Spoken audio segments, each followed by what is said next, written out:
Esse, pra mim, foi o melhor exemplo, assim, que me ajudou a enxergar. É sempre comparar a criança com um adulto. Uhum. Se você não pode chegar e bater num adulto, tudo bem, tem pessoas que batem, mas não Mas pode, eles são não presos, deve. né? Vai preso, né? É. Vai levar uma multa, vai qualquer coisa, Se né? você não chega alguém que tá chorando e pergunta, fala pra pessoa, engole esse choro, o que que você tá chorando?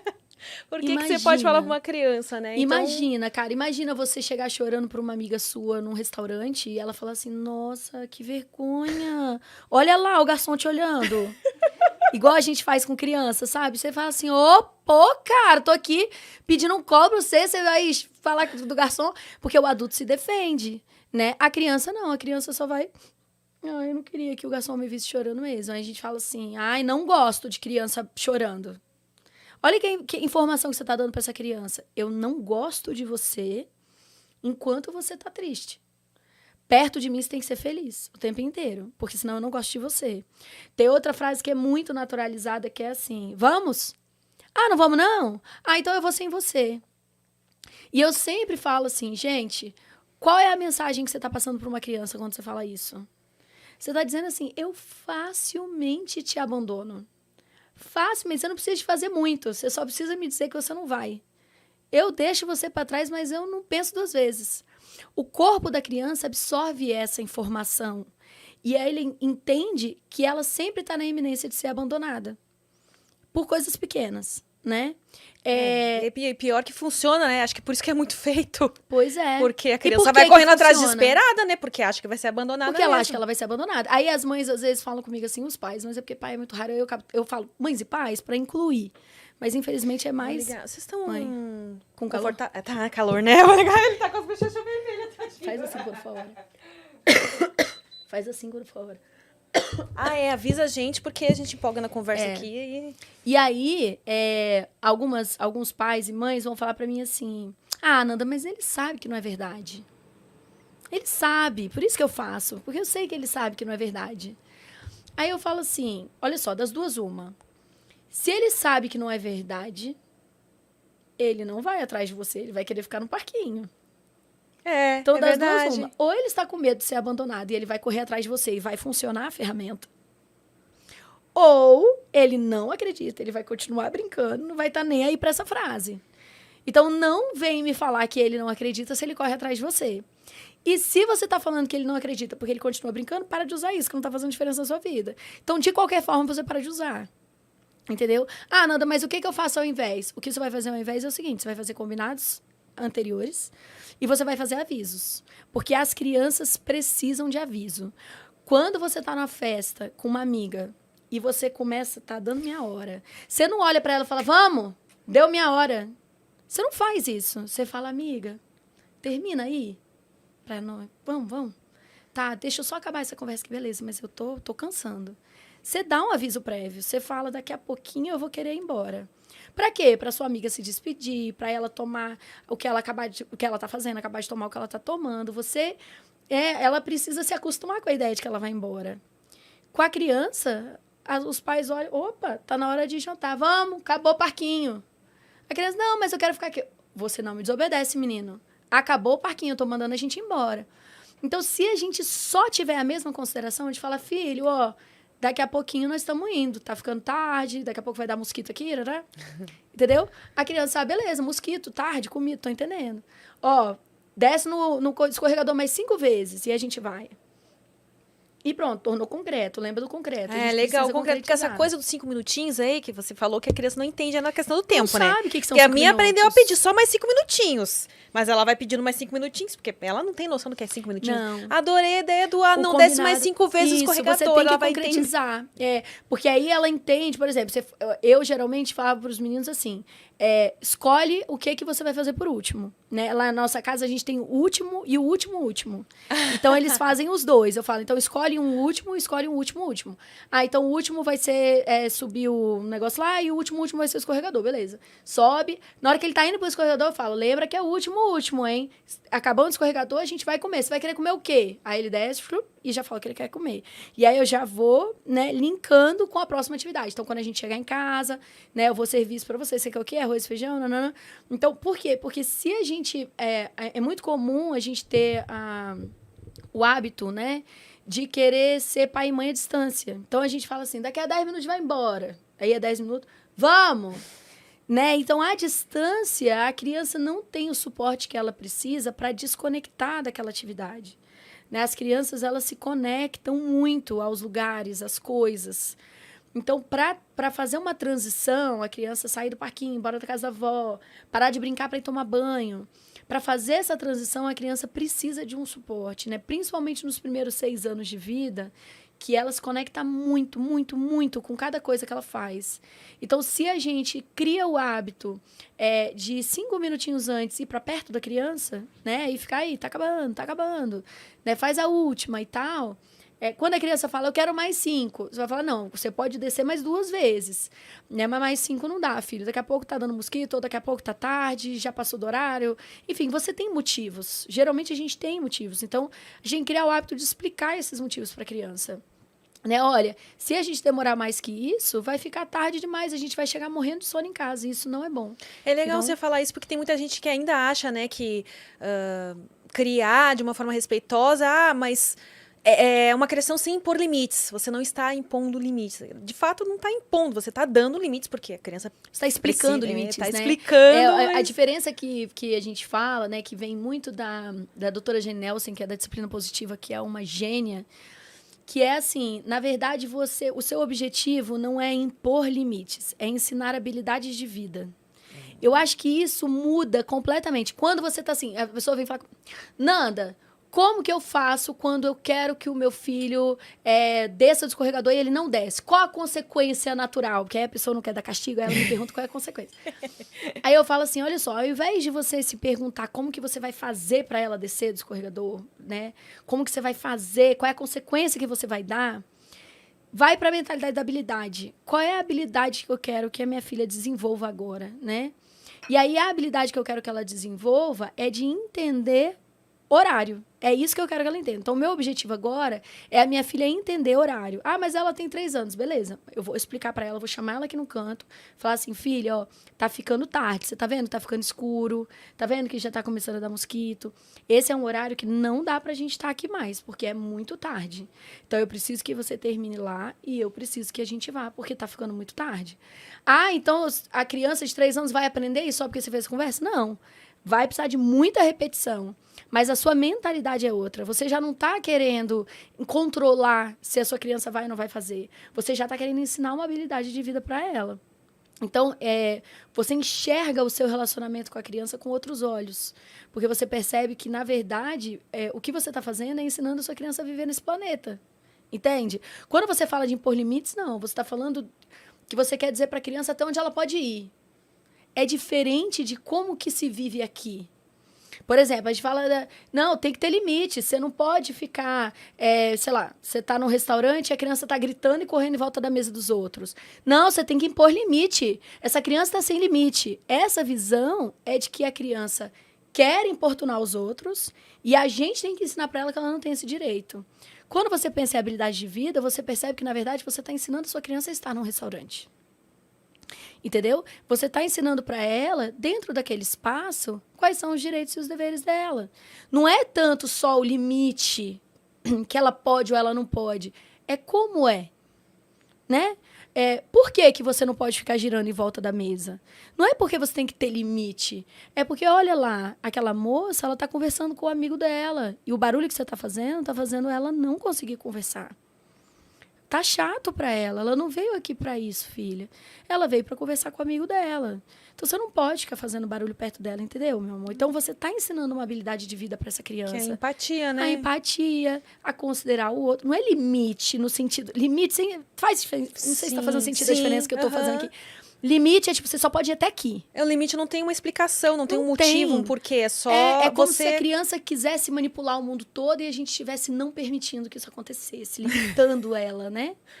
E aí não é isso que a gente quer. A gente não quer limitar essa criança. A gente quer ensinar habilidade de vida. E se tem uma coisa que não limita uma criança, é ensinar habilidade de vida. Porque você fica totalmente cheio de possibilidades quando você tem muitas habilidades.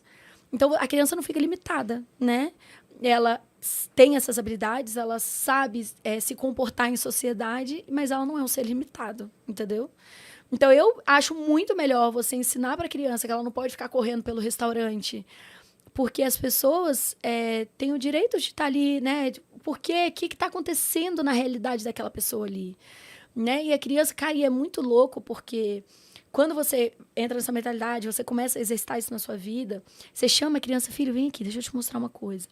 Tá vendo que essa moça tá conversando com o amigo dela? A criança fica assim, ó. Uhum. Cara, a atenção que eles prestam, o olhar, assim, parece que eles mergulham naquela informação que você tá dando. Fala, tá vendo, ó? Ela não tá conseguindo ouvir o amigo dela porque você tá falando muito alto, tá vendo? Agora que a gente tá falando baixinho, olha como que tá melhor pra ela, tá vendo? Ela veio aqui pra isso, pra ficar com esse amigo. Vamos falar baixo? Pra essa moça poder ter um momento legal com o amigo dela? Uhum. Aí a criança fica assim, Mas tipo assim, vamos considerar o pior cenário. Existe também você falar isso e a criança gritar em seguida. Ela prestou atenção. Isso. Se não é de propósito, por que ela faz isso? Isso, porque na verdade, assim, como eu estava falando, né? O corpo da criança é um corpo muito energético, muito cheio de energia. O momento da primeira infância é um momento de explosão de energia. Tem uma das autoras que eu estudo, chamada Laura Gutman, que ela fala que tem 2 momentos de grande explosão energética, que é na primeira infância e na adolescência, né? Então, essa explosão de energia, a Maria Montessori, né, que é uma psiquiatra maravilhosa, ela, italiana, ela falava assim, que a maior autoridade que existe na vida de uma criança é essa energia que ela tem. Então, por mais que você, adulto, diga para ela não fazer alguma coisa, se esse impulso dela, né, mandar ela fazer, ela não consegue te obedecer, porque ela só consegue obedecer esse impulso. Então, o que a gente tem que parar para analisar nesse momento é o seguinte, que é a análise maior. Se você entender isso nesse podcast, você entendeu tudo. Que é assim, qual é a necessidade que está levando a minha criança a gritar? Porque a criança sempre, qualquer comportamento, isso é a comunicação não violenta, é Maria Montessori, é a disciplina positiva, é Laura Gutman, é todo mundo, Mona Delahousse, todo mundo fala, né? Neurociência, polivagal, tudo. Todo comportamento tem uma necessidade por trás. Se você quer lidar com esse comportamento, você precisa entender qual é a necessidade. Então, essa criança está gritando por quê? Às vezes, essa criança está gritando porque ela está cheia de energia, porque tem dias que ela não sai de casa. A gente vai suprir isso de uma forma. Essa criança está gritando porque ela está doida pela sua atenção. Você trabalhou a semana inteira e agora você está querendo conversar com seu marido, né, querendo contar uma história para ele, e a criança está sentindo que ela não vai ter um minuto do seu dia. Então, ela está gritando por um outro motivo. Né? Essa criança está gritando porque o eco desse restaurante é muito legal. Aí é um outro motivo. Então, cada uma dessas necessidades, né, a gente vai suprir de formas diferentes. Nem que seja a gente perceber, por exemplo, que aquela criança não está em condição de estar naquele restaurante naquela hora. E aí a gente sai da mentalidade autoritária de, não, ela tem que estar na hora que eu quero que ela esteja, porque eu quero estar nesse restaurante. E você começa a entender que se você está indo com um amigo num restaurante e o restaurante tem música ao vivo e você fala, hoje eu não tô afim de música ao vivo na minha orelha, você vai embora desse restaurante. E você vai procurar um restaurante que não tenha música ao vivo. Por que a criança também não pode ter demandas em dias, né? Você olhar e falar assim, pera lá, a minha filha, ela tá precisando de um restaurante que tenha coisa para ela fazer, que tenha área kids, porque hoje ela tá com muita energia, ela tá 3 dias trancada dentro de casa, porque eu tava viajando, ela tava com a avó, sabe essas coisas assim? Então, eu tenho que enxergar as necessidades da minha filha. Mas isso né, é um problema da nossa sociedade moderna também, né? Porque agora que a mulherada toda tá independente, tá trabalhando, a gente quer seguir a nossa vida como se não fôssemos mais mães. Uhum. Só que tem que aceitar que a gente é mãe e sim, haverão limitações. E essas limitações são pra gente. E é uma decisão, né, que a gente tem que tomar se a gente vai suprir isso ou não. Mas, assim, se a gente segue a educação tradicional, o que a educação tradicional ensina pra gente é a sua vida não pode mudar por causa da criança. A criança é que tem que se adaptar à sua vida e não o contrário. É isso que a educação tradicional te ensina. E o que a gente está desconstruindo aqui não faz sentido isso. É a mesma coisa de você decidir que você quer ser casada, né? Mas você quer ter namorados. Entende? Aí você fala Se não assim, tá no relacionamento liberal, não é assim que isso, olha só, entendeu? Você que tem que se adaptar à minha vida de solteira, marido, sabe? É o mesmo conceito, né? Tipo assim, eu tenho essa nova realidade, eu sou casada, mas eu quero seguir com a vida que eu tinha antes. E aí, esse marido, vamos supor, essa esposa, pode não se sentir suprido com isso, e ter um monte de necessidades, né, totalmente não atendidas. É o que essa criança vive. Né? Você quer continuar a vida que você tinha e você desconsidera completamente uma nova realidade. E eu acredito que muito disso tem a ver com a educação tradicional, nos dizendo que é isso que você tem que fazer. Se você for uma boa mãe, né, a sua criança tem que dormir 3 horas da manhã em 3 cadeiras do bar, porque aí a sua criança está dormindo em qualquer lugar com barulho e isso é que é o certo. Quantas vezes eu já ouvi?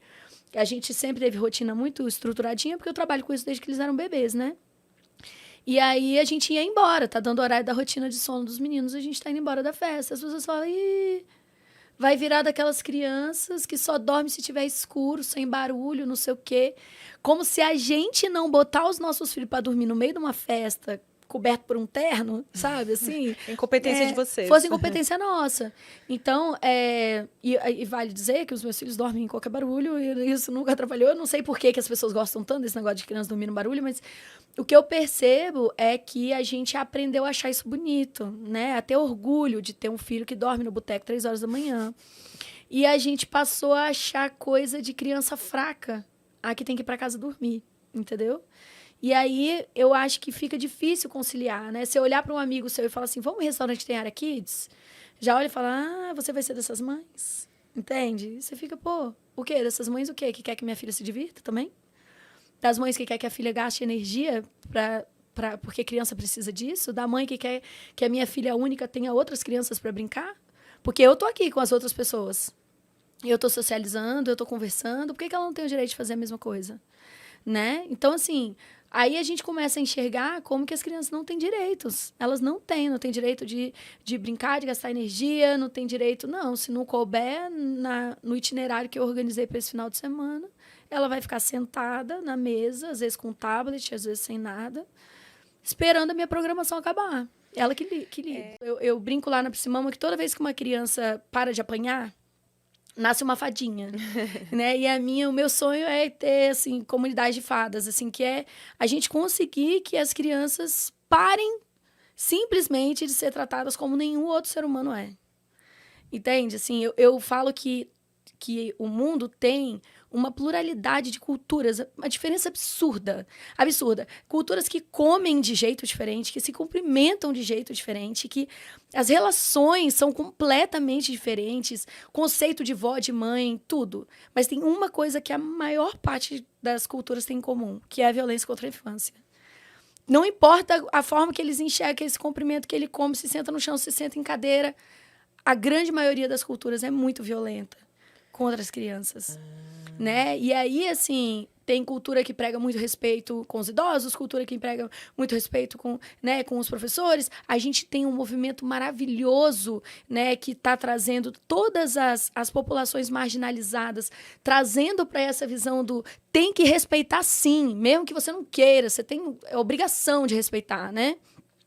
E aí, as crianças ainda estão no começo, porque quando é a comunidade, como somos nós mulheres, a comunidade LGBTQ+, quando é os negros, né, eles são adultos que argumentam, eles vão atrás dos direitos deles porque eles têm esse poder e a gente tem que fazer isso, mas as crianças não têm nenhum representante. Não tem uma criança que vai levantar e falar assim, eu quero meus direitos. Como como os outros grupos têm. E lutam tanto. Eles são adultos, né? Até os animais, né? Tem tanta gente que parece que luta mais até do que pelas próprias crianças. Né? Exatamente. As crianças não têm. Então, a luta para conquistar o direito de uma criança de não levar uma palmada, porque para uma criança levar uma palmada porque fez uma coisa errada e levar uma palmada aleatória porque a pessoa quis, não faz diferença. Para o sistema nervoso dela não tem diferença nenhuma. O trauma, né, do abuso e o trauma da palmada é o mesmo. Não tem diferença. Mas acho que essa que é a parte mais difícil de desconstruir. Porque a gente tem gerações e gerações aí que foram criadas achando que você dar uma... é só uma palmadinha, é educação. Sim. E é difícil passar para essas pessoas que a criança te respeitar não é te obedecer cegamente, né? E controlar os próprios impulsos também, porque é o que você falou, a gente, por mais que a gente estude, por mais que a gente aprenda e tenha consciência, na hora da raiva é a hora mais difícil. Sim. Porque vem aquele impulso, vem toda a criação que você teve, né? Sim. Veio E tudo que você passa, né? na infância e você...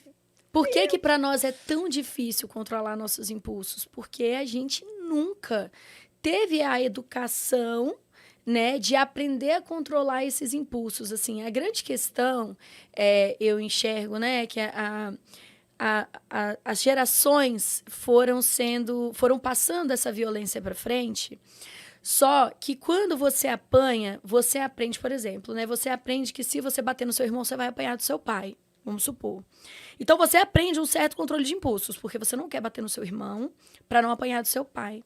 Só que esse controle, ele não é um controle de impulsos que vem a partir da habilidade desenvolvida de administrar as suas emoções. Isso vem a partir de um corte. Você não está controlando o seu impulso de forma... uma inteligência emocional. Você está pegando um impulso e você está travando. E essa travada não é a mesma coisa de você respirar fundo, de você lidar com essa emoção. Essa travada, ela causa um travamento no seu corpo que isso vai sair em algum outro momento. É muito diferente de você lidar com essa emoção. Então, a gente, no máximo, aprendeu a deslocar a nossa raiva. Entendeu? A gente aprendeu a deslocar esse movimento que a gente faria violento. Né? Então, as pessoas confundem isso muito. E a gente também, a nossa cultura é uma cultura muito cristã, né? A cultura brasileira, e existe essa visão do honrar pai e mãe. E o honrar pai e mãe, muitas vezes, acaba recaindo na sensação de que se eu disser que a educação que os meus pais me deram foi ruim, ou que não foi saudável emocionalmente para mim, eu estou desonrando os meus pais. Existe essa visão. Então, a pessoa se sente obrigada a perpetuar aquela educação para respeitar os pais dela. E também se ouve muito aquela frase, né? Eu apanhei e sobrevivi, né? E vem aquela coisa. Isso, e aí apanhou e sobreviveu, mas a gente tá na geração que a depressão é uma pandemia. Né? A gente está na geração que a crise de ansiedade é todo mundo. Você conversa numa roda de amigos, a maioria tem muita ansiedade. Ou ansiedade ou depressão, ou os dois juntos, né? Sei isso, lá. Então não dá pra gente dizer... porque sobreviver não é só o objetivo, né? É viver com qualidade. E assim, eu percebo que nessa visão tem um outro lado que não sobreviveu, que é esse da compaixão. Da empatia. Apanhei, sobrevivi, mas não tenho compaixão com as crianças. Eu quero que elas apanhem também. Né? E aí, no meu trabalho, a gente vai, por exemplo, a gente faz uns exercícios com as pessoas, né? Nas aulas, nas lives e tal, de fechar o olho, respirar fundo e tal. E a pessoa ir para um cenário da infância dela, em que ela... É uma das coisas, tá? Não tem vários, mas um deles, um cenário em que ela apanhou. Nossa, mas isso deve ser doloroso. Eu pego esses mais nos casos das pessoas que estão muito defendendo ainda. Não, mas eu ainda acho que uma palmadinha, né? E nesse cenário, geralmente, eu proponho uma palmada que é muito leve. Né? Eu não proponho aquele apanhar feio. É uma palmada muito leve. Mas o que eu deixo muito claro durante o exercício é assim. Você tá lá pequenininha, nem tão pequena, 10 anos. E aí tem um adulto com raiva vindo na sua direção. Não esquece a palmada. Só imagina um adulto com raiva vindo na sua direção e você sabendo que a palmada vai acontecer. Só essa cena. Você pequeno, um adulto grande, com raiva, vindo para cima de você. Esse momento já dá uma palpitação, uma sensação ruim, assim, a gente fica arrepiado. Tem gente que abre o olho e fala, não quero continuar. Eu falo, então, gente... Como que a gente pode falar que uma palmadinha de leve não faz muito mal se você não aguentou 2 segundos desse exercício? Ai, nossa, um dos maiores terrorismos é aquele do... Acho que a maioria dos adultos já viveu, que é quando você estava em algum lugar, aprontava alguma... e os seus pais falavam, quando você chega em casa, você vai ver. Nossa, e o caminho todo naquela, sabendo que quando chegasse em casa ia ter. E é engraçado porque acho que, claro que o humor é uma forma de tentar tirar essa dor também, mas as pessoas levam muito isso no humor, né? Levam isso pro lado da brincadeira. Ah, quem nunca viveu, quem nunca teve uma Havaianas voando e tal. A gente, quando cresce, leva pro humor. Mas se fizer essa imersão, de fato, vai vir essa coisa da dor. Porque, imagina, uma criança... E aí, hoje, eu consigo me colocar no lugar do meu pai ou da minha mãe, porque eu me vejo nessas situações de raiva também. Que às vezes, quando você tá com raiva, você só quer colocar pra fora. E aí você fala essas coisas pra criança sem pensar. Você quer liberar sua raiva. Obviamente, a gente, como adulto, e tendo esse conhecimento, vai buscar ferramentas para conseguir controlar isso. Quais seriam as ferramentas no momento da raiva para não passar por isso, para não ser... Porque falar, o gritar também é uma violência, né? E às vezes a gente só quer liberar aquilo, só quer... E acaba falando coisas erradas, tipo, olha o que você faz comigo, olha o que você me faz fazer. Então, na verdade, uma das coisas muito legais sobre isso que você está falando é a gente lembrar a quantidade de vezes, né, que nós, da educação tradicional... Então, primeira coisa que eu quero dizer aqui é o seguinte. Em momento nenhum, a gente julga ou culpa as gerações anteriores. Eu esqueci de falar isso no começo. Você sabe, né, que é uma coisa que eu falo muito assim. Os nossos pais, eles usaram o que eles tinham, né? A gente não pode negar que os nossos pais... Pensa a televisão que seus pais tinham. O que foi a evolução do celular desde que você era uma criança até hoje?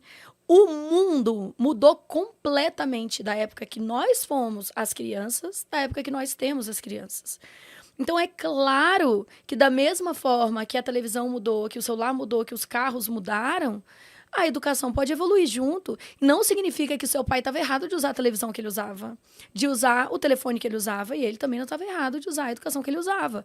Eram os recursos que se tinha e eram os que eram usados, e a gente não está aqui para culpar ninguém, para ficar dizendo se foi certo ou se foi errado. O que a gente tem que se propor é de aceitar as novas tecnologias e, né, e saber usar. Então, o que eu trago com relação à educação, na minha visão, é só uma tecnologia nova mesmo, uma nova visão, né? Tem muita coisa que eu trago nas minhas lives que eu aprendi de livro que foi lançado semana passada, você entende? Assim, mês passado.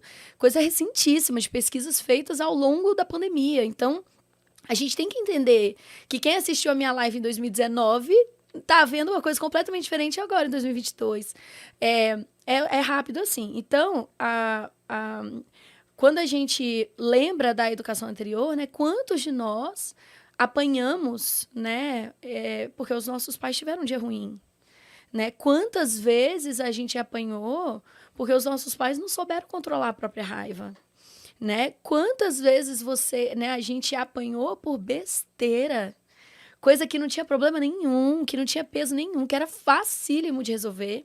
Ontem mesmo, a motorista que pegou do Uber, né? A Vitória, ela estava me contando quando ela era pequena, que ela perdeu um lacinho, né? Brincando, e a mãe dela disse que ia bater nela porque ela tinha perdido o lacinho. Então, você vê como que a gente naturalizou tanto, né, a violência contra a infância, que a gente chegou ao ponto de achar ok bater em uma menina pequena porque ela perdeu um lacinho, sendo que você, adulto, colocar um lacinho na cabeça de uma criança, você sabe que tem grandes chances de você não ver esse lacinho nunca mais na sua vida, entendeu? Então, assim, foi uma expectativa errada desse adulto, foi uma falta de controle de impulsos. Essa ameaça é uma violência muito grande, porque para a criança isso é uma coisa enorme. Não só pela dor, mas porque o amor do adulto é a coisa mais importante para uma criança. Então, quando essa criança sente que o adulto está com raiva dela, a criança realmente sente esse amor ameaçado. Ela sente que ela não vai ser amada mais, né? É verdade isso. O medo das crianças é de perder o nosso amor. Né? O maior medo delas é de serem seres ruins, de serem inadequadas, de serem péssimas crianças. Então, é muito mais provável a criança deixar de gostar dela mesma do que dela deixar de gostar da mãe dela. Tanto é que crianças que sofrem violência continuam... completamente apaixonadas pelos adultos. Quando tem a interferência do Estado, né, que precisa tirar a guarda, a criança Não quer. quer continuar com os pais, Ela quer né? continuar mesmo com aquela violência toda. Então, assim, é interessante a gente entender que essa questão da violência contra a criança passa muito pela falta de autocontrole dos adultos, né? Muito. E quantos mais gerações tiveram sem esse controle, mais gerações foram feitas sem esse controle. Porque você não vai aprender um controle com um adulto que não tem controle.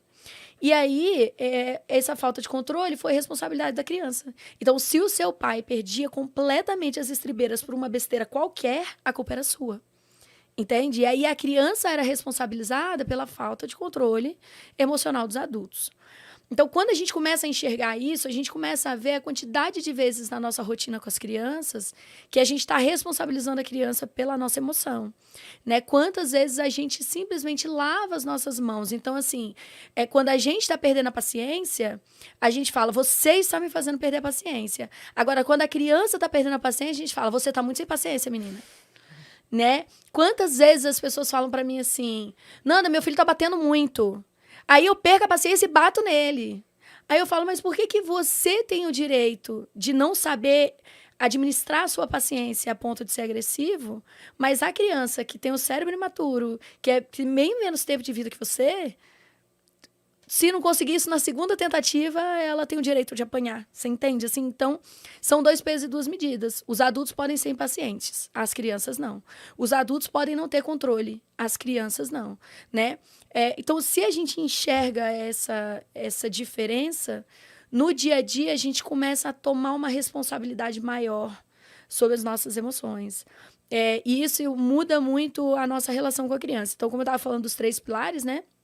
Conhecimento é você ter essa visão, por exemplo, você entender que a criança não vai aprender a parar de bater da noite pro dia só porque você diz 3 vezes. Autoconhecimento é você passar a entender o tanto que você tem dificuldade, né?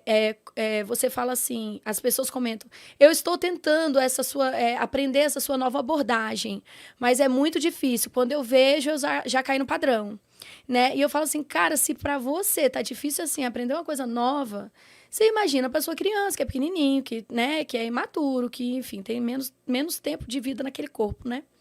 E aí, a partir do momento que a gente olha pra gente, essa parte do autoconhecimento, a gente começa a dar nome para as nossas emoções, a gente começa a fazer a nossa alfabetização emocional.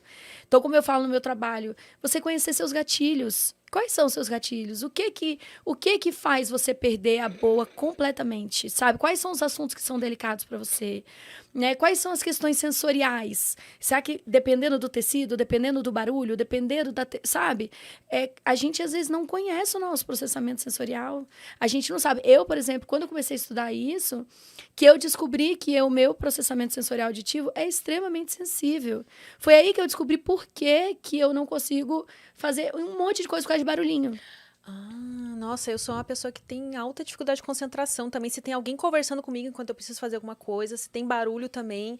E isso é muito difícil tendo filhos. Porque, tipo assim, Porque eles você fazem precisa muito se barulho. arrumar e eles ficam em volta. Mamãe, Rodando. já tá na hora? Mamãe isso, mamãe aquilo. Meu Deus, filho, eu só preciso terminar de me arrumar, meu Eu amor. queria ouvir os meus pensamentos.